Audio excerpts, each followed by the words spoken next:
কি বিশৃঙ্খল অবস্থা! গোড়াতে এত গলদ থাকলে পরে কি হবে? হ্যাঁ, না, ব্যাপারটা তো জানাতে হবে।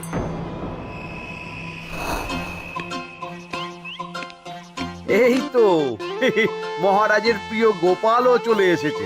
তাহলে এবার সভা শুরু করা যাক মহারাজ। সে আপনি যাই বলুন না কেন মন্ত্রী মশাই, আজ আমার আপনার সাথে ঝগড়া করার কোনো ইচ্ছেই নেই। কেন গোপাল, কি হয়েছে তোমার? কি আর বলি মহারাজ, কৃষ্ণনগরের ভবিষ্যৎ দেখে আমি তো ভাষাই হারিয়ে ফেলেছি। বলো কি, কৃষ্ণনগরের ভবিষ্যৎ? তা শুনি খুব ভালো কিছু নিশ্চয়ই। এতে আর শোনার কি আছে মহারাজ, অবশ্যই ভালো হবে। সে কথা তো আমি একবারও বলিনি মন্ত্রী মশাই। আহা গোপাল, ভনিতা না করে বলি ফেলো না দেখি, কি এমন দেখেছো কৃষ্ণনগরের ভবিষ্যৎ? তাহলে শুনুন, কৃষ্ণনগরের ভবিষ্যৎ ঘোর অন্ধকারে, মোটেই ভালো নয়। হ্যাঁ, বলো কি? কৃষ্ণনগরের ভবিষ্যৎ বলতে আমি ছোট ছোট ছেলে মেয়েদের কথাই বলছি। ওরাই তো আমাদের কৃষ্ণনগরের ভবিষ্যৎ। ঠিক কথা, কিন্তু তার সাথে অন্ধকারের কি সম্পর্ক? সম্পর্ক আছে মহারাজ। আজ সকালে রাজসভায় আসার পথে দেখি পাঠশালায় বাচ্চাদের পড়াশোনা বাদে সবই হচ্ছে। তা এরকম চলতে থাকলে কি করে রাজ্যের ভালো হবে বলুন দেখি? না হওয়ারই বা কি আছে শুনি? পড়াশোনার সাথে রাজ্যের ভালো খারাপের কি আছে? সত্যি, মন্ত্রী হয়েও যে আপনি এসব কথা বলেন ভাবলেও অবাক লাগে। গোপাল, মুখ সামলে কথা বলো। আপনিও তাহলে আগে বুঝুন, তারপর কথা বলুন। উফ, আবার শুরু হয়ে গেলে তোমরা। ক্ষমা করবেন মহারাজ, কিন্তু আমি তো কিছু শুরু করিনি। মন্ত্রী মশাই তো না বুঝে কথা বলছেন। আপনি বলুন মহারাজ, বাচ্চারাই তো সমাজের ভবিষ্যৎ। হ্যাঁ, ওরা এখন যা শিখবে সেটাই তো পরে কাজে লাগাবে। ঠিক, শিক্ষার গুরুত্ব অনেক, তাকে এত অবহেলা করলে তো চলবে না। সেটাই তো মহারাজ, একে তো সকলে পাঠশালায় আসে না, তার উপর যে কয়জন আসে তাদের মধ্যেও কেউ খেলে বেড়ায়, কেউ ঘুরে বেড়ায়, এসব হয়। বুঝলাম, কিন্তু রাজপণ্ডিত কিছু বলে না। কি করে বলবেন মহারাজ? উনি তো নিজেই ঘুমে ঢুলতে থাকেন। কি? আমি কালই রাজপণ্ডিতের সাথে এই ব্যাপারে কথা বলবো। কিন্তু শুধু রাজপণ্ডিতের সাথে কথা বললেই হবে না মহারাজ, তার সাথে এমন কিছু করতে হবে যাতে ছেলেপুলেরা রোজ পাঠশালায় খুশি মনে এসে পড়াশোনা করে। তার জন্য কি করা যায় বলো তো? আর তোমার কাছে কি কোনো উপায় আছে? থাকলে তো আগেই বলে দিত, এত সময় ধরে অভিযোগ করে যেত নাকি? আচ্ছা, আপনার কাছে কি কোনো উপায় আছে মন্ত্রী মশাই? মানে এখন নেই, ভাবতে হবে। তাহলে একটু চুপ করে থাকুন। ছাড়ো না গোপাল, তুমি বলো। আমি বলছিলাম, ওই বাচ্চাদের পাঠশালার প্রতি আগ্রহ আনার জন্য যদি একবেলা ভাত, ডাল, দুধ, ডিম ইত্যাদি খাওয়ানো যায় তাহলে সেটা কার্যকর হবে বলে মনে হয়। অসম্ভব! রাজ্যের কত খরচ বেড়ে যাবে জানো? তুমি থামো তো মন্ত্রী, সব সময় খালি উল্টো কথা বলা। আমি একদম একমত গোপালের সাথে। কৃষ্ণনগরের উন্নতির জন্য আমি সব করতে রাজি।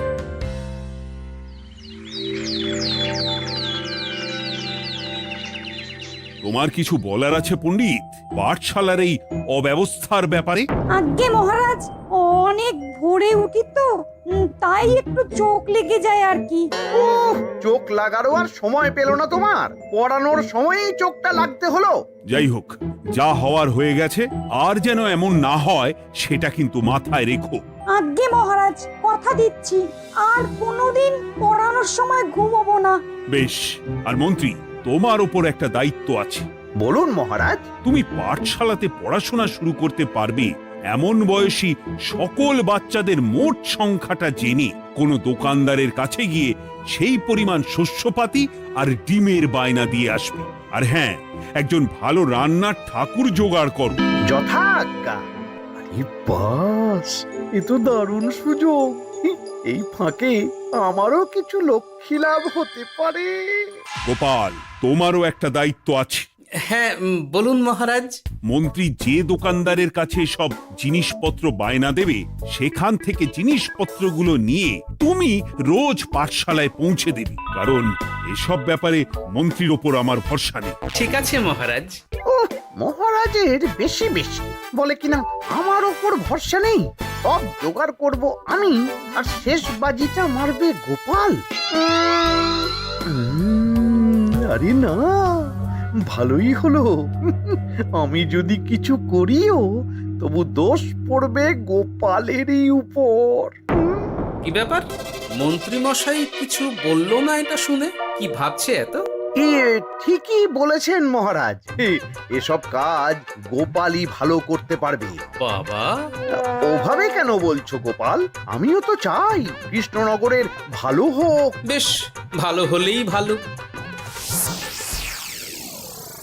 শোনো ঠাকুর, তাহলে ওই কথাই রইলো। দেখো যেন কোনো ভুলচুক না হয়। ঠিকঠাক কাজ করলে ভালো বকশিস পাবে, কেমন? হ্যাঁ হুকুম, কোনো ভুল হবে না। পাথর ভেঙে এক বস্তা কাঁকর আমি তৈরি করেই এনেছি, আর অর্ধেক দুধে অর্ধেক জল মেশানো আর ডিম সরানো, এই তো সব হয়ে যাবে। হ্যাঁ, তবে দেখো গোপাল যেন এর টের না পায়। না না হুকুম, দু গোপাল কেন, কাকপক্ষীও টের পাবে না।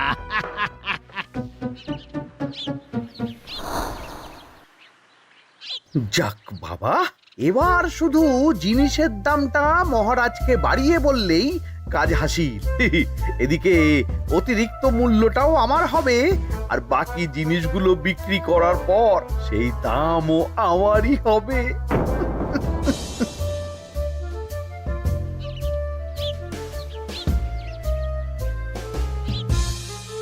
কই রে, কোথায় যাচ্ছিস সব তোরা? যাচ্ছি গো গোপাল দাদু। কাল থেকে অবশ্যই সব পাঠশালায় যাস, কিন্তু বন্ধুদেরও বলিস যেতে। ভাত, ডিম, দুধ, আরো কত কি ভালো ভালো সব খাবার দেওয়া হবে রে।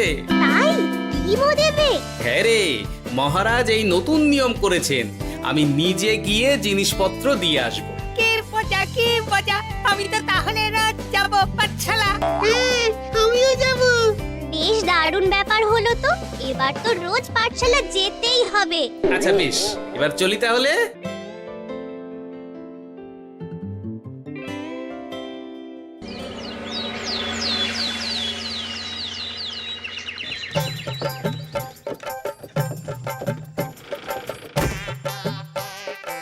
এই নাও গো ঠাকুর, সব জিনিস নিয়ে চলে এসেছি।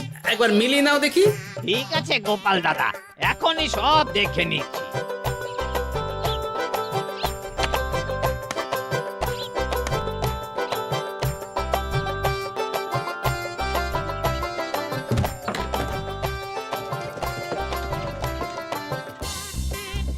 যাক বাবা, গোপাল দাদা গেছে। এবার মন্ত্রী মশাইয়ের কথা মতো সব করলেই কেল্লা ফতে।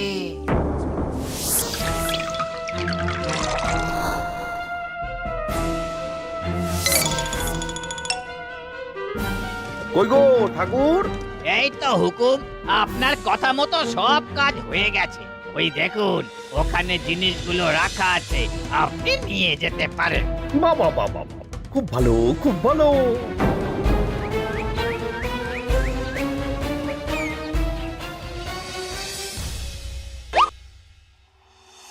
ও কি, অর্ধেক ডিম দিলে যে, বাকিটা কোথায়? কিসের বাকি?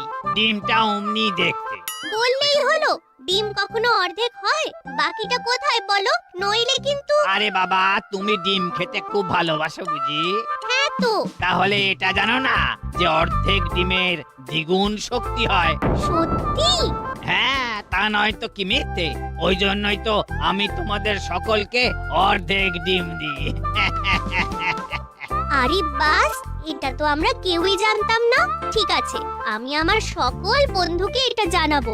যাক বাবা, বিশ্বাস করলো তবে, নইলে আর একটু হলেই ধরা পড়ে যেতাম।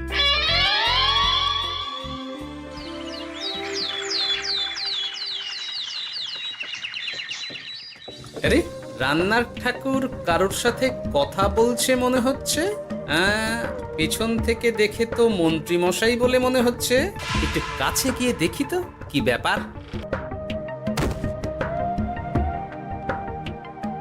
আরে গোপাল দাদা যে, তোমার কথাই ভাবছিলাম, আর দেখো তুমি চলে এলে। হুম, তুমি কি নিশ্চিত যে তুমি আমার কথাই ভাবছিলে? আমি তো তোমাকে কারোর একজনের সাথে কথা বলতে দেখলাম। আবার মন্ত্রী মশাইকে দেখে ফেলেনি তো? কথাটা বেফাস হয়ে যাওয়ার আগে আমাকে কথা ঘোরাতে হবে। কি গো বলো, এত কি ভাবছো? হ্যাঁ, ইয়ে, না না, এতে ভাবার আর কি আছে? কেউ না কারোর সাথে কথা বলিনি। আমি তো একাই ছিলাম। তুমি বোধহয় ভুল দেখেছো। হ্যাঁ, ভুলই হবে। কি ব্যাপার? ঠাকুর এভাবে বলছে কেন? তাহলে কি সত্যি ভুল দেখলাম নাকি অন্য কোনো ব্যাপার আছে? না, পরে দেখতে হচ্ছে। ঠিক আছে, এই আমি যাই গো। হ্যাঁ, অনেক কাজ আছে। হুম, না না না, ঠাকুর যতই বলুক না কেন, কেউ ছিল না সেখানে, তবু মনটা কেমন যেন খটকা লাগছে। যাই হোক, মনে হওয়া নিয়ে তো আর কিছু করা যাবে না। এখন যাই কাজে। তা মন্ত্রী, পাঠশালায় রোজ ভালো মানের আনাজপাতি যাচ্ছে তো? আগে হ্যাঁ মহারাজ, আমি তো ভালো মানেরই সব চাল ডালের বায়না দিয়েছি। কথা মতো তো সেগুলোই পাঠানোর কথা। তবে বাকিটা গোপাল জানে। মানে গোপাল জানে মানে ঠিক কি বলতে চাইছেন আপনি মন্ত্রী মশাই? না মানে জিনিসগুলো সব নিয়ে তো তুমিই যাও, তাই আর কি। সেটাও করতে হচ্ছে, কারণ মহারাজ আপনার উপর ভরসা করতে পারেন না। আহ গোপাল, ঠিক আছে, আমি বুঝতে পেরেছি। মন্ত্রী, সপ্তাহে সপ্তাহে জিনিসের দাম মিটিয়ে দিচ্ছ তো? হ্যাঁ, আগের সপ্তাহের দাম মিটিয়ে দিয়েছি, কিন্তু পরেরটা বাকি। আর মহারাজ বলছিলাম কি, পরের মাস থেকে জিনিসের দাম একটু বাড়তে পারে। কি হলো? মন্ত্রী মশাইয়ের এই ব্যাপারটা কেমন যেন লাগলো না, চোখে চোখে রাখতেই হবে।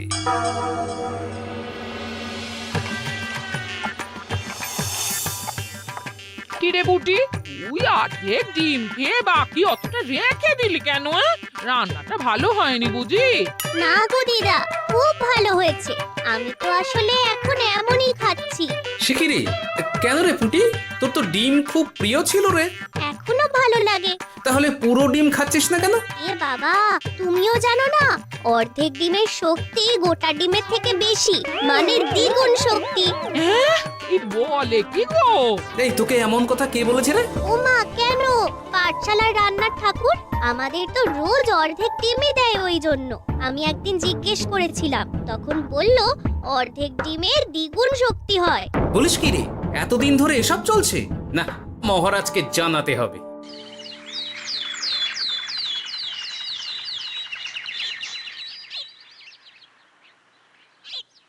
আরে গোপাল এত সকাল সকাল রাজবাড়ির দিকে যাচ্ছে কেন? গিয়ে আড়াল থেকে দেখি তো।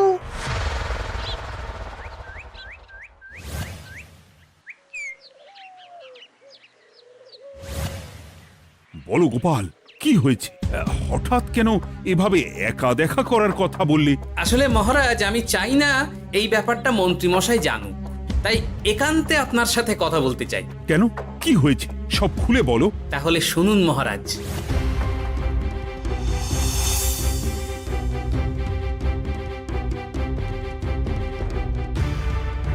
কি সাংঘাতিক ব্যাপার! আমি এখনই ওই রান্নার ঠাকুরকে কারাগারে বন্দি করার আদেশ দিচ্ছি। না না মহারাজ, সেটা ভুলেও করতে যাবেন না। আমার এই পুরো ব্যাপারটাতেই সন্দেহ আছে। পুরো পরিকল্পনার পেছনে মনে হচ্ছে অন্য কেউ আছে মহারাজ। তুমি ঠিক কার কথা বলতে চাইছো? প্রমাণ ছাড়া তো আমি কারো নাম বলতে পারবো না মহারাজ। এই রে, গোপাল বোধহয় সবটা বুঝতে পেরেছে। এবার কি করে নিজেকে বাঁচাই? কি করি? পেয়েছি। শোনো ঠাকুর, এখন কিন্তু মহারাজ সবটা জেনে গেছে, তাই দেখো যাই হয়ে যাক না কেন আমার নামটা যেন না আসে, নইলে কিন্তু তোমাকেই রাজ্য ছাড়া হতে হবে। না না হুকুম, দয়া করে এ কাজ করবেন না।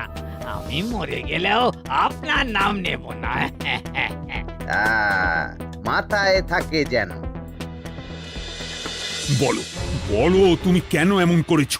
আগে আগে আমি আমি নিজে থেকে এসব করিনি মহারাজ, আমাকে এসব করার জন্য বাধ্য করা হয়েছে। কে তোমাকে সব করতে বলেছে? আগে গোপাল দাদা। কি? মিথ্যে কথা। বেশ হয়েছে, এবার খেলা বুঝুক গোপাল। দেখলেন মহারাজ, খুব ভরসা করতেন না আপনি গোপালের ওপর? ভাবা যায় তলে তলে এই। মহারাজ, আমি সত্যিই সবকিছু করিনি। আমি যদি এটাতে যুক্ত হতাম তাহলে কি আপনাকে নিজে থেকে এসব জানাতাম?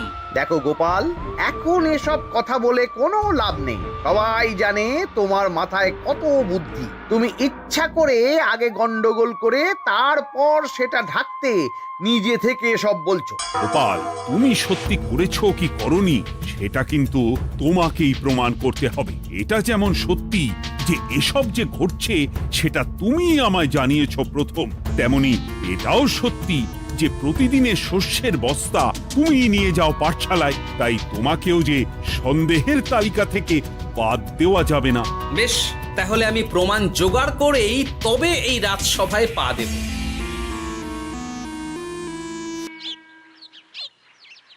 আজকের পরে আমি আরো নিশ্চিত যে এসবের পিছনে মন্ত্রীমশাই যুক্ত আছে।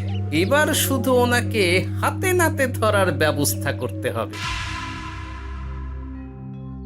ও কি দাদু, তুমি এই সময় বাড়ি ফিরছো? হ্যাঁ রে, তোর দাদুকে আর চোরের অপবাদ দিয়েছে, তাই প্রমাণ জোগাড় না করে আমি রাজসভায় যাব না। কি বললি? তোমাকে কে চোরের অপবাদ দিয়েছে? কে আবার? ওই মন্ত্রী।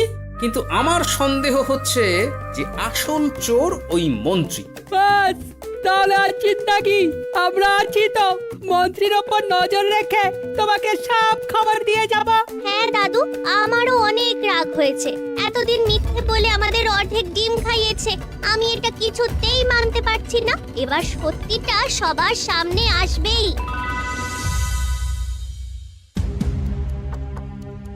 নাও নাও, আজকে চাল ডাল সব এই বস্তাতে আছে। এই নিন আজকের মূল্য। দেখো, অর্থটা কিন্তু বড় কথা নয়। তোমার যে রোজ বিক্রি বাট্টা বেড়ে গেছে, আর তার জন্যই তোমার তো আমাকে মিষ্টি খাওয়ানো উচিত। একদম, আমি কালই আপনাকে মিষ্টি খাওয়াবো, একদম পাকা কথা। তাহলে আজ চলি, কাল দেখা হবে। দেখলি মন্ত্রী মশাই কি বদমাইশ। চল এখনই গিয়ে গোপাল দাদুকে সব বলি।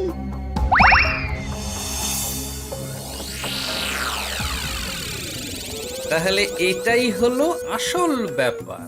খাওয়াচ্ছি ওকে মিষ্টি। হ্যাঁ গোপাল দাদু, একেবারে আচ্ছা করে দাওয়াই দিও। আচ্ছা শোন, আমার মাথায় একটা বুদ্ধি এসেছে, বুঝলি? কাল তোরা ওই পাশের গ্রামের দোকানদারকে কিছু একটা করে আটকে রাখ, আর আমি সেই সুযোগে মন্ত্রীর সাথে দেখা করব। আচ্ছা, তুমি কোনো চিন্তা করো না। ঠিক আছে, তোরা এখন যা, আমিও একবার মহারাজের সাথে দেখা করে আসি।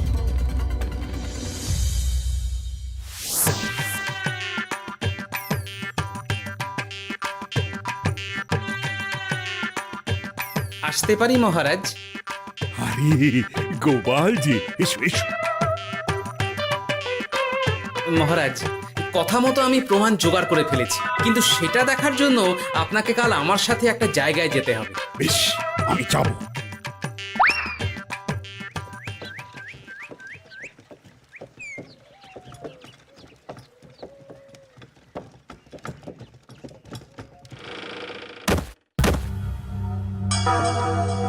এই কি, তুমি কে?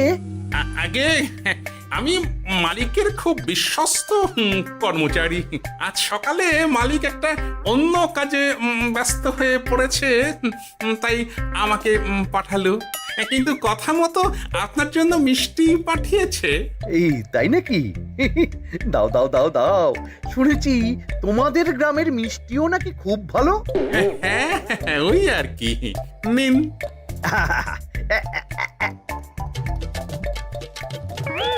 এই, ওরে বাবারে, ওরে বাবারে, মরে গেলাম রে, বাঁচাও। কেমন চলে গেল, লাগছে চলে গেল। মন্ত্রী মশাই?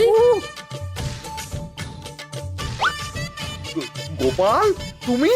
তোমায় আমি ছাড়বো না। এই যে গোপাল দাদু, আসল দোকানদার। এই, আসল দোকানদার? এই রে, এবার কি হবে? এই, তোমার কি আর কিছু বলার আছে মন্ত্রী? তোমার সব কর্মকাণ্ড আমাদের কাছে ফাঁস হয়ে গেছে। তোমার সাহস কি করে হয় কৃষ্ণনগরের ভবিষ্যতের সাথে এমন করার? ক্ষমা করে দিন মহারাজ, আর হবে না, ক্ষমা করে দিন। না না না না, শাস্তি তো তোমাকে পেতেই হবে। সেপাই, আজ থেকে মন্ত্রীকে রোজ সকালে 100 বার বেতের বাড়ি ও অর্ধেক খাবার দেওয়া হবে। অর্ধেক খাবার? কেন জানেন না? অর্ধেক খেলে দ্বিগুণ শক্তি বাড়ে। ওরে বাবা গো, আমার আমার আমার মাথা ঘুরছে।